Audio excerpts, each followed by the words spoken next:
अस्सलामुअलैकुम जी। Artificial intelligence in physics chapter चल रहा है conceptual understanding of AI in physics.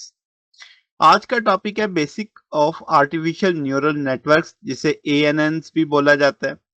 Artificial neural networks basically computational model हैं जो इंस्पायर किए गए हैं बायोलॉजिकल न्यूरॉन्स से और डिजाइन किए गए हैं अप्रोक्सीमेट कम्प्लेक्स फंक्शन करने के लिए। या आप इसे ऐसे भी कह सकते हो कि जो आर्टिफिशियल न्यूरल नेटवर्क्स हैं वो ड्रा करते हैं इंस्पिरेशन फ्रॉम बायोलॉजिकल न्यूरॉन, मगर फंक्शन करते हैं एज अ पावरफुल फंक्शन अप्रोक्सीमेटर। अब ये हमारी मदद किस में करेंगे?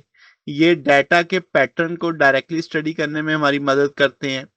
अननाउन जो फिजिकल लॉज हैं उन्हें अप्रोक्सीमेट करने में हमारी मदद करते हैं और एक्ट करते हैं एज अ सैरोगेट मॉडल ताकि हम सिमुलेशन क्रिएट कर सकें। Perceptron a single atom of AI. Perceptron को आप कह सकते हैं सिंपलेस्ट फॉर्म है आर्टिफिशियल न्यूरल नेटवर्क की। प्रेसेप्ट्रॉन जो है सिंगल लेयर न्यूरॉन नेटवर्क है बाइनरी क्लासिफिकेशन के लिए। जो आपके पास प्रेसेप्ट्रॉन है सिंपलेस्ट न्यूरल नेटवर्क एनालॉगस है सिंगल लॉजिकल स्टेट या बेसिक एटॉमिक यूनिट के मुताबिक, यानी उस जैसा एनालॉजी आप क्रिएट कर सकते हैं। मल्टीपल इनपुट्स लेगा, मल्टीप्लाई करेगा उनके वे से यानी प्रायोरिटी से, ऐड करेगा बेसिस को, थ्रेशोल्ड को, और प्रोड्यूस करेगा सिंगल आउटपुट। फिजिकली आप ऐसे समझ सकते हैं कि weighted sum of signal reaching the threshold और उन्हें कंबाइन करके जो एनर्जी होगी इनपुट सिग्नल की, अगर वो एक्सीड करती है सर्टेन लेवल यानी बेसिस से, तो न्यूरॉन फायर हो जाएगा। अगर हम कहें कि कैसे वर्क करता है ज्योमेट्रिकली, तो हम कहेंगे 2D इनपुट्स के लिए स्ट्रेट लाइन है, 3D इनपुट के लिए एक प्लेन का रोल प्ले करेगा, हायर डायमेंशन के लिए एक हाइपर प्लेन का रोल होगा। तो सिंगल प्रेसेप्ट्रॉन जो है ड्रा करता है एक hyper plane straight line in out input space to the separate two classes. कैसे? अब अगर हम इसके के एनालॉजी क्रिएट करें तो हम कहेंगे एक लीनियर क्लासिफायर जो डिटरमिन करता है कि which side of the decision boundary of the point is the phase belong to. यानी इमेजिन करने देगा क्लासिफाई एक पार्टिकल सिग्नल है या बैकग्राउंड है, बेस करेगा उनके मोमेंटम और एनर्जी मेजरमेंट पे। इमेजिन करने देगा क्लासिफाई के मटेरियल कंडक्टर है या इंसुलेटर है, बेस करेगा इनके टेम्परेचर और प्रेशर पे, जो रिक्वायर करेगा कर्व बाउंड्री। तो लिमिटेशन क्या है? परसेप्ट्रॉन जो है सिर्फ वही सॉल्व कर सकता है जो लीनियरली सेपरेबल प्रॉब्लम है, एंड गेट और गेट। जैसे ही एक्सक्लूसिव पे गिर जाएगा ये फेल हो जाएगा। जहां पे many boundaries are non linear, जैसे क्लासिफाई करना टू फेज, अगर वो सेपरेबल है by same straight line, can not handle the XOR like the pattern. Okay, अब आपके पास क्या है जी? हम कहेंगे जो मल्टी लेयर परसेप्ट्रॉन है मैनी बॉडी सिस्टम के लिए, तो आपके पास मल्टी सिस्टम जो एग्जिबिट करते हैं नॉन लीनियर डायनेमिक्स, जैसे chaos, phase transition, turbulence.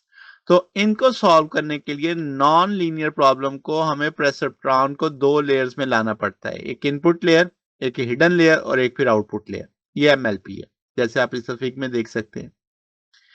MLP introduce करती है हिडन लेयर जो कि नॉन लीनियर एक्टिवेशन फंक्शन है, जो एनेबल करते हैं approximation of arbitrary continuous function, formulise करते हैं by universal approximation theorem. Physical intuition अगर हम इसकी बनाएं तो आप समझें कि MLP as a complex potential energy landscape है। इनपुट्स आपके कोऑर्डिनेट हैं फेस स्पेस में। हिडन लेयर्स अप्लाई करते हैं सक्सेसिव नॉन लीनियर ट्रांसफॉर्मेशन, जो पास करती हैं डिफरेंट ऑप्टिकल लेंस और इलेक्ट्रोमैग्नेटिक फील्ड से, और फाइनल आउटपुट जो आपकी final state of the system है। अब आप इसकी वर्किंग को जरा समझ लें कैसे होगा। हम ट्रेन करते हैं एमएलपी को कि फाइंड किया जाए ground state of the system, यानी एनर्जी यानी लॉस फंक्शन, ताकि मेजर किया जाए how wrong the network is. We then use the gradient descent to tweak the weights, coupling के साथ मिनिमाइज करना इस एनर्जी को। Back propagation is the simply chain rule for the calculus applied backward through the network to find the gradient of the loss with respect to the each weight. अब अगर हम कहें कि आपके पास जो फिजिकल एप्लीकेशन है कहाँ कहाँ इस्तेमाल कर सकते हैं, तो एएनएन बेसिकली ट्रांसमेटिव फिजिक्स में, क्योंकि हैंडल करता है high dimensional data. Differential equation को सॉल्व करना हो तो न्यूरल नेटवर्क ट्रायल सोल्यूशन करेंगे, ऑर्डिनरी डिफरेंशियल के और पार्शियल डिफरेंशियल के। इसे हम फिजिक्स इन्फॉर्म न्यूरल नेटवर्क्स या पिन्स कह देते हैं। नेटवर्क ट्रेन किया जाता है, minimise the residual of the physical equation itself. फिर फेस क्लासिफिकेशन के अंदर कंडेंस मैटर में एमएलपी जो है स्पिन कॉन्फ़िगरेशन देखते हैं फ्रॉम आइजिंग मॉडल, और इससे अंदाजा लगाते हैं कि जो सिस्टम फेरोमैग्नेटिक या पैरामैग्नेटिक फेज में है। एक्सपेरिमेंटल डाटा का एनालिसिस करते हैं, हाई एनर्जी फिजिक्स में एनएन फिल्टर करते हैं सिग्नल को बैकग्राउंड से। ट्रिलियन इवेंट जो होते हैं डाटा शीट में पार्टिकल कोलाइडर कौन से उनकी एनर्जी और मोमेंटम की बुनियाद पे। सेगुरेट मॉडलिंग में क्या करते हैं, रिप्लेस कर देते हैं कंप्यूटेशनल एक्सपेंसिव जो सिमुलेशन है जो फ्लूइड डायनामिक्स में है, मॉलिक्यूलर डायनामिक्स में है, एक फास्ट एएनएन प्रॉक्सी के साथ जो प्रेडिक्ट करता है आउटकम इन मिली सेकेंड्स के अंदर। तो ये इसकी एक ओवरऑल सा एक रिव्यू सा है। तो ये जनाब हमारे पास है। अगर आपको इसमें कोई बात पूछनी है, डाउट है, नीचे कमेंट्स में पूछ सकते हैं। वीडियो अच्छी लगी हो वीडियो को लाइक कीजिएगा, दोस्तों के साथ शेयर कीजिएगा, चैनल को सब्सक्राइब कर दीजिएगा। अब तक के लिए इतना ही, बकिया इंशाल्लाह नेक्स्ट देखेंगे। ओके, अल्लाह हाफिज।